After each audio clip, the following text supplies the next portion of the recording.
السلام عليكم ورحمة الله وبركاته. اللهم صل وسلم وبارك على سيدنا محمد وعلى آله وأصحابه أجمعين. أهلا بكم حبيباتي، عاملين إيه؟ يا رب تكونوا بخير وبأحسن حال. معكم يوسف. إن شاء الله النهاردة هنعمل مع بعض وصفة ولا أروع لعمال السمك المكريل. إزاي يطلع معاكي تحفة التحف وريحته واصلة آخر الشارع.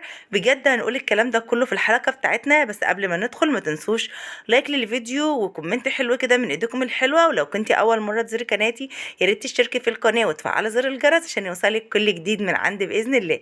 زي ما انتم شايفين كده صينيه السمك بتاعتنا بتتكلم عن نفسها، بجد ريحه وطعم وشكل ولا اروع حاجه كده. والله العظيم لما تجربوها هتعشقوها وهتعتمدوا الطريقه دي في كل عزوماتك. يعني لو عملتي الصنف دوت على سفرتك بجد الكل هيدوق من تحت ايدك هيشكرك عليه.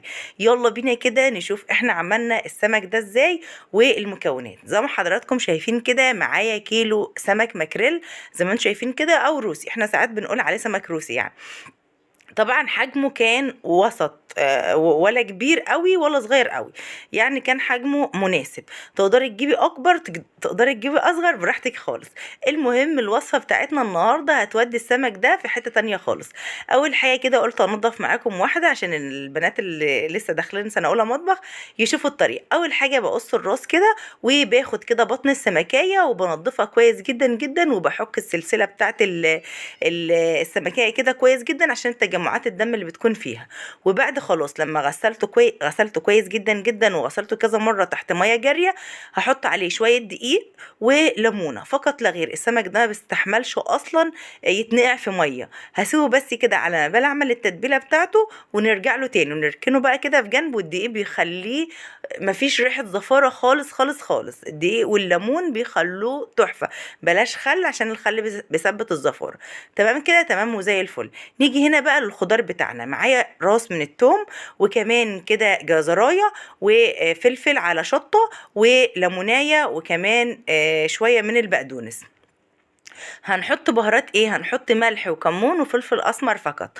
عايزه تضيفي انت اي مكونات مفيش مشكله خالص. تقدري تستغني عن البقدونس وتقدري تستغني عن الجزر، بس لما تجربيها بالطريقه دي من غير ما تستغني عن حاجه بجد يعني هتعشقوها. الجزر مع البقدونس مع الفلفل والثوم مدين التتبيله حلاوة مش طبيعية. هناخد كده معلقة كبيرة من التتبيلة بتاعتنا بعد ما فرمناها ونركنها على جنب. ونيجي بقى للسمك بتاعنا بعد ما صفيناه كويس جدا جدا، عملت له فتحات كده من الجهتين بالسكينة زي ما انتم شايفين كده. وقلبه بيض ابيض وجميل وزي الفل كده وما فيهوش اي زفارة خالص. بصوا بقى، اهم من الشغل ضبط الشغل. يعني اهم حاجة الحاجات اللي بتكون ريحتها نفاذة دي نغسلها كويس جدا جدا بحيث ان هي تكون طعمها حلو وريحتها حلوة برضو. تمام. هناخد بقى التتبيله اللي احنا فرمناها ونبدا بقى نملح بيها السمك. ومن الفتحات اللي احنا فاتحينها دي ندخل التتبيله جوه كده علشان اللحم بتاع السمكيه بتاعك يتغلغل يشرب التتبيله كده والتتبيله تتغلغل جواه. تمام. حطيت لايك يا ست الكل، صليتي بينا على النبي. اللهم صل وسلم وبارك على سيدنا محمد وعلى اله واصحابه اجمعين.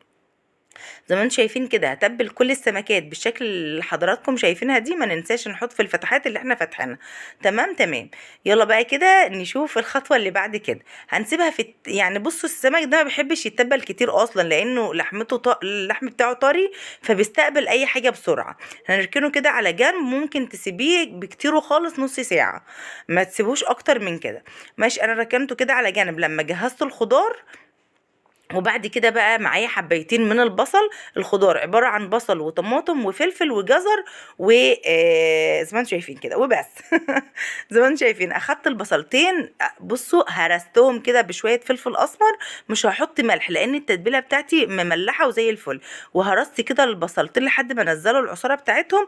ونزلت شوية كده من التتبيلة اللي احنا راكنينها. وبعد كده نزلت بالطماطم والفلفل والجزر. وبعد كده ببقية التتبيلة بقى اللي احنا كنا مبقيينها هنحطها على الخضار بالشكل ده. وشكل الخضار بجد يعني شكله يفتح النفس. هنا بقى السمك كانت ملح وزي الفل. هناخد كده السمك بتاعنا وواحدة عكس واحدة كده، او ترصيه بالطريقة اللي انت شايفاها يعني مناسبة ليكي واللي تقدمي بيها صينيتك الرائعة دي اللي بجد يعني هتغير مفهومك عن السمك خالص يعني. ولا هتبص هتغنيكي عن الشوي والقلي وهتعتمدي الطريقة دي على طول. بجد من اروع الطرق اللي ممكن تجربيها تعملي بيها السمك الماكريل بالطريقة دي. بصوا جربوا بصوا والتجربة خير الدليل. زي ما انتم شايفين كده، بعد ما رصيت السمك بتاعي نزلت بباقي التتبيلة اللي كانت معايا، وكمان هنديها معلقة من الزيت كده، وكمان معايا معلقة من الصلصة هحط عليها حوالي معلقة من الزيت. وطبعا نسينا نحط الخل كده، رشة خل كده على السمك بتاعنا، وتمام كده الصينية بتاعتنا عايزة تتاكل نية. وبعد كده بقى هندوب بالصلصة بالمعلقة الزيت اللي احنا حاطينها، وهندهن بيها السمك بتاعنا زي ما انتم شايفين كده. بص بقى كل واحدة كده هندهنها بالطريقة دي، سهلة جدا وبسيطة. بصوا كده الأكلة كلها كده بتنضيفها بكله كده، ما بتاخدش نص ساعة على بعضيها، وفي الآخر كده بيطلع لك حاجة كده عظمة. بجد بجد تحفة التحف، روعة، طريقة روعة وسهلة وبسيطة، وجامعة كده ميكس بين المشوي والمقلي، وحاجة كده لوز اللوز، حاجة كده تحفة بجد. هندخلها بقى الفرن على درجة حرارة 200 على الرف الأسفل، ومش بنغطي السمك يا جماعة، السمك بتغطاش. وأول ما بقى يستوي معانا وياخد لون هنشوف أحلى سمك هتاكلوه في حياتكم. ده شكل السمك بعد ما خرج من الفرن. بصوا بقى أنا ما ولعت الشواية ولا أي حاجة خالص، هو استوى في الفرن. لو انت بقى عايزة تديله وش أكتر من كده ولعي الشواية، انت سيبيه بس كده على درجة حرارة 200 على الرف الأسفل، وهيديكي الشكل ده. مقلقة وخايفة، ولعي الشوايه من فوق ومن تحت وبرضه هيديكي نفس النتيجه. بس ما تولعيش الشوايه على طول، يعني سيبيه كده لحد ما يستوي شويه، ويا دوبك ياخد معاكي لون روحي مولعه الشوايه. تمام كده، تمام وزي الفل. دي طريقه من اروع وابسط الطرق اللي ممكن تعملي بيها صينيه سمك ماكريل، وتشرفك قدام جوزك وقدام ولادك وقدام كل اللي هيدوق الصينيه دي من تحت ايدك. بجد هيشكرك عليها، لان الطريقه فعلا فوق الوصف، طريقه سهله وبسيطه ومش معقده، حاجات بسيطة كده بس بتركات بسيطة هتطلع لك أحلى صينية سمك ماكريلا هتاكلوه في حياتكم. طريقة سهلة وبسيطة. أتمنى يا رب إن الفيديو النهاردة يكون عجبكم، وبتمنى كل وصفة كده بنزلها لكم تكون عجبتكم. وبتمنى برضه من اللي بيشوف القناة لأول مرة ما ينساش يشترك ويفعل الجرس حتى يصله كل جديد. إلى اللقاء في الحلقة القادمة، كانت معكم يوسف، والسلام عليكم ورحمة الله وبركاته.